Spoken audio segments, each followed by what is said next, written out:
Hello दोस्तों, स्वागत है आज की एक नई वीडियो में। दोस्तों चलिए आज की इस वीडियो को शुरू करते हैं और आज की इस वीडियो में हम मेवाड़ मुकुट खंड काव्य को एकदम खत्म करने वाले हैं। जी हाँ दोस्तों, मेवाड़ मुकुट खंड काव्य से जिस प्रकार के भी क्वेश्चन आपके बोर्ड एग्जाम में आते हैं सब कुछ आज की इस वीडियो में बताने वाले हैं। बस वीडियो को अंत तक ध्यान से देखिएगा और एक एक चीज़ को इतना अच्छे तरीके से बताने वाले हैं कि आपको रटने की जरूरत नहीं पड़ेगी, बस आपको याद रहेगा और जा करके आप एग्जाम में छाप देंगे। ठीक है दोस्तों, तो मेवाड़ मुकुट खंड काव्य से तो सबसे पहले आपसे बताएं कि यहाँ पर जो क्वेश्चन पूछा जाता है वो दो प्रकार से पूछा जाता है।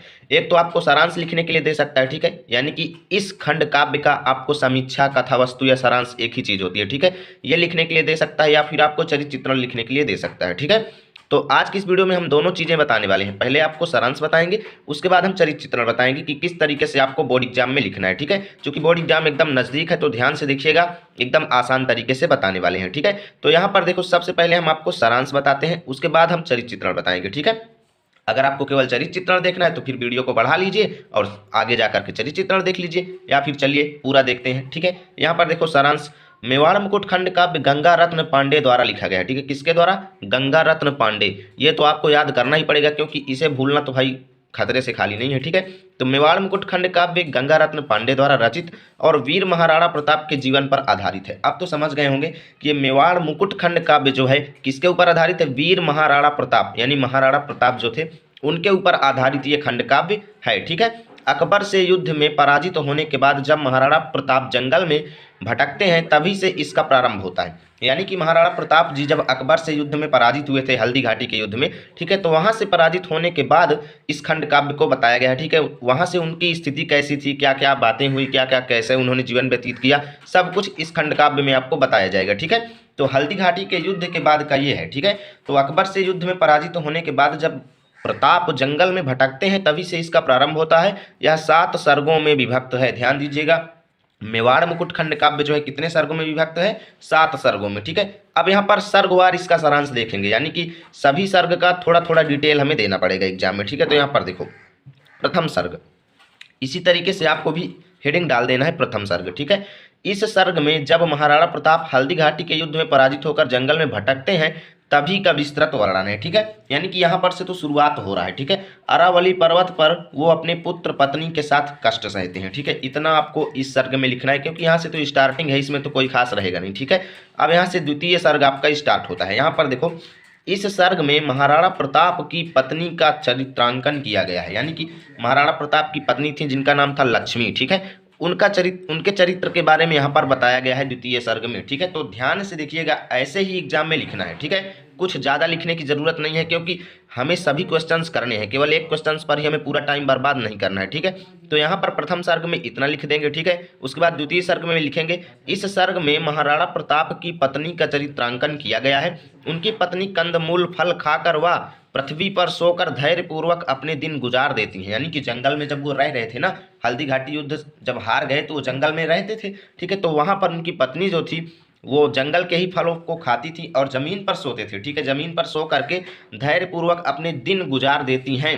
बच्चे की दयनीय दशा देखकर वह हतोत्साहित हो जाती हैं, लेकिन फिर वह उत्साहित होकर के कहती हैं, हमको नहीं डूबा पाएगा यह कष्टों का सागर। ठीक है, तो आप देख सकते हैं कि मतलब कितना ज़्यादा उनके अंदर उत्साह है कि वो जंगल में रहते हुए भी ऐसे कह रही हैं कि हमको नहीं डुबा पाएगा यह कष्टों का सागर। ठीक है, तो उनके अंदर भाई दम है तभी तो ऐसी बातें कर रही हैं। ठीक है, तो उनके चरित्र के बारे में द्वितीय सर्ग में वर्णन किया गया है। ठीक है, अब यहाँ पर देखो तीसरा क्या है? तृतीय सर्ग।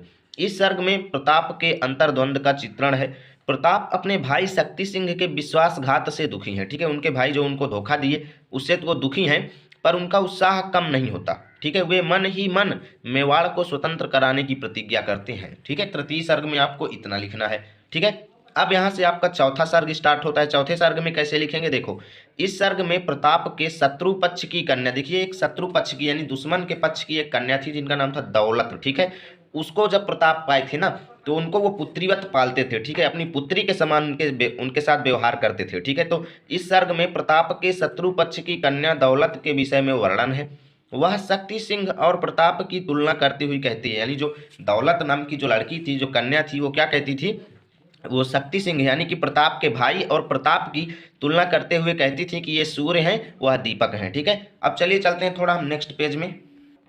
तो गाइस हम आ चुके हैं नेक्स्ट पेज में। तो जब वो कहती थी कि ये सूर्य हैं और वो दीपक हैं, तो ऐसे जब वो कह रही थी ना, तो उसी समय क्या हुआ कि जो दौलत थी उनको वृक्षों के पीछे से किसी के आने की आवाज़ सुनाई दी थी। ठीक है, उनको वृक्षों के पीछे से कोई आ रहा था, ऐसा उनको फील हुआ। ठीक है, अब यहाँ पर से आपका 5वां सर्ग स्टार्ट होता है। यहाँ पर देखो, इस सर्ग का शीर्षक चिंता है। क्या है? इस सर्ग का शीर्षक चिंता है। महाराणा प्रताप और दौलत रानी लक्ष्मी की आंखों में आंसू देखकर चिंतित हैं। यानी जो महाराणा प्रताप जो थे और वो जो दौलत थी, ठीक है, यानी जो शत्रु पक्ष की कन्या थी, वो दोनों जब रानी लक्ष्मी को दुखी देखते थे, क्यों देखते थे? क्योंकि रानी लक्ष्मी जो है अपने आप को बहुत तुच्छ मानती थी। वो सोचती थी कि मेरे वजह से राणा प्रताप जंगल में भटक रहे हैं। ठीक है, लेकिन दौलत के जब मीठे स्वर को वो सुनती थी तब उनको थोड़ा सांत्वना प्राप्त होती थी। ठीक है, अब प्रताप लक्ष्मी से क्या बताते हैं? प्रताप आगे के जीवन के बारे में अपना लक्ष्य बताते हैं।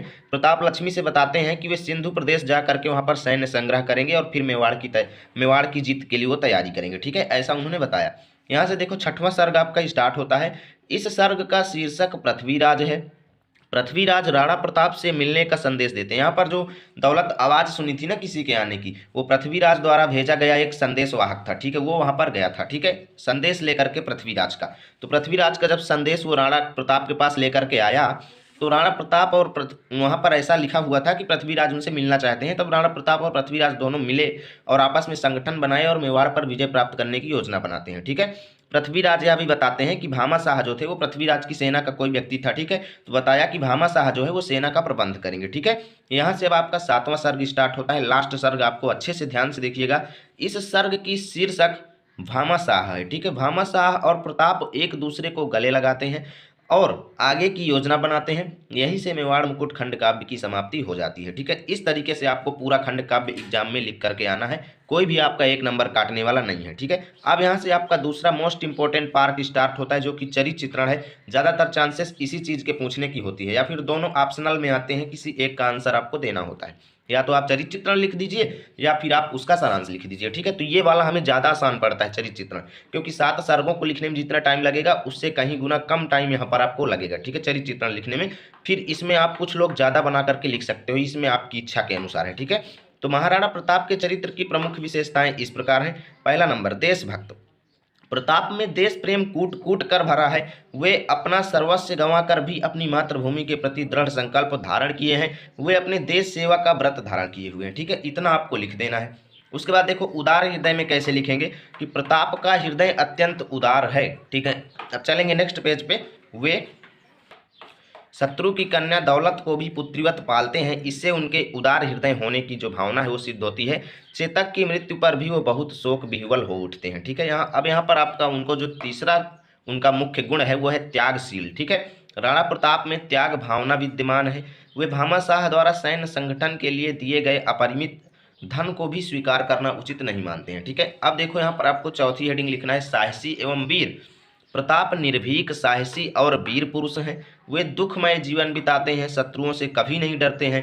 वे कंदमूल फल खाकर और भूमि पर सोकर भी धैर्य नहीं छोड़ते हैं। ठीक है, जंगल में रहते हुए भी वो किसी से डरते नहीं हैं। ठीक है, आपको इस हेडिंग के अंतर्गत इतना लिख देना है। ठीक है गाइस, अब यहाँ पर आपकी चौथी हेडिंग आती है, प्रताप के शरीर में कूट कूट कर स्वाभिमान भरा है। स्वाभिमान के कारण वह मेवाड़ की मुक्ति के लिए संघर्ष करते हैं, परंतु कभी अकबर के सामने सिर नहीं झुकाते हैं। ठीक है, अब यहाँ पर इतना तो हमने लिख दिया। अब पूरा निचोड़ हम यहाँ पर लिखेंगे अलग से। ठीक है, यहाँ से छोड़ करके आगे से इस प्रकार हम कह सकते हैं कि प्रताप वीर, साहसी, देशभक्त और निर्भीक होने के साथ साथ एक स्वाभिमानी पुरुष हैं। ठीक है, तो इस तरीके से आपको इनका चरित्र चित्रण लिखना है, न्यूनतम 5 हेडिंग में। अब आपको अगर इसका पीडीएफ चाहिए तो हमारे Telegram channel learn with RP को ज्वाइन करें। यहाँ पर आपको पूरा पीडीएफ इसका मिल जाएगा। मिलेंगे आपके साथ नए वीडियो में, तब तक के लिए जय हिंद, जय भारत।